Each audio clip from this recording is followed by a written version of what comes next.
जब हम रात में आसमान को देखते हैं तो लगता है कि आसमान शांत है, लेकिन वास्तव में आसमान में हर समय कुछ न कुछ होता रहता है। वही हमें बहुत से चमकीले चमकीले स्टार्स दिखते हैं जो आसमान की सुंदरता को और भी बढ़ा देती है।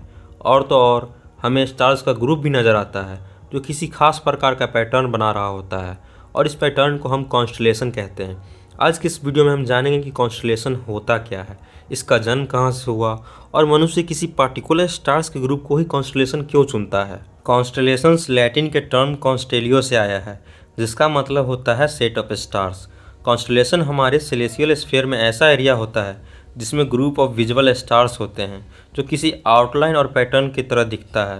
यह खास तौर पर जानवर, पौराणिक लोग, प्राणी और निर्जीव वस्तु की तरह प्रतीत होता है। किसी कॉन्स्टलेशन का नाम फॉर्मली इस आधार पर रखा जाता है कि यह आकाश के कौन से एरिया में दिखता है और इसके अंदर कौन कौन से सेलेसियल ऑब्जेक्ट मौजूद है। कॉन्स्टलेशंस का ओरिजिन प्री हिस्टोरिक है।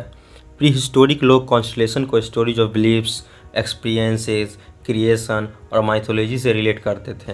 डिफरेंट कल्चर और कंट्री अर्ली पीरियड में अपना अपना कॉन्स्टलेशन को अडॉप्ट किया करते थे, जिसमें से कुछ तो 20वीं सदी में मॉडर्न कॉन्स्टलेशन के आने से पहले तक मौजूद था।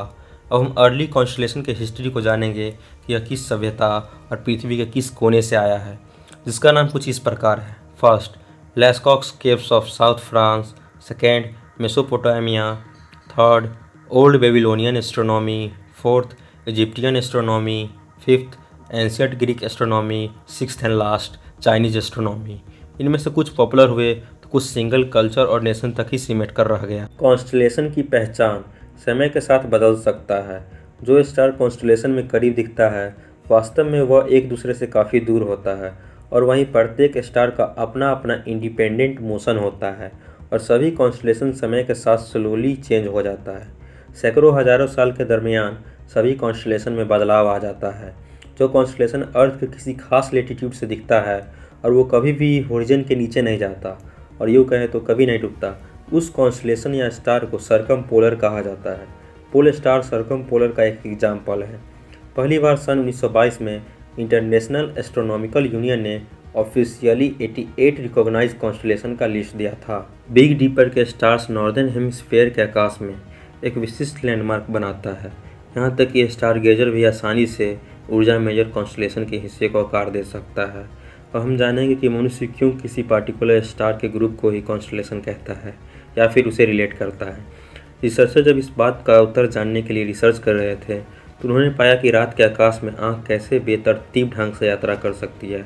मानव आँखों की डिस्क्रीट जंप और कहे तो अलग अलग वस्तु पर देखने की टेंडेंसी होती है, जिसे सैकेडस कहते हैं। उसके बाद रिसर्च टीम ने सिमुलेशन बनाया जिसमें सैकेडस के लेंथ का डिस्ट्रीब्यूशन शामिल था, और इसके साथ साथ इसमें नाइट स्काई की कुछ डिटेल्स भी थी जो अर्थ से देखा जा सकता था, जैसे कि दो स्टार्स के बीच अपेरेंट डिस्टेंस और उसकी ब्राइटनेस।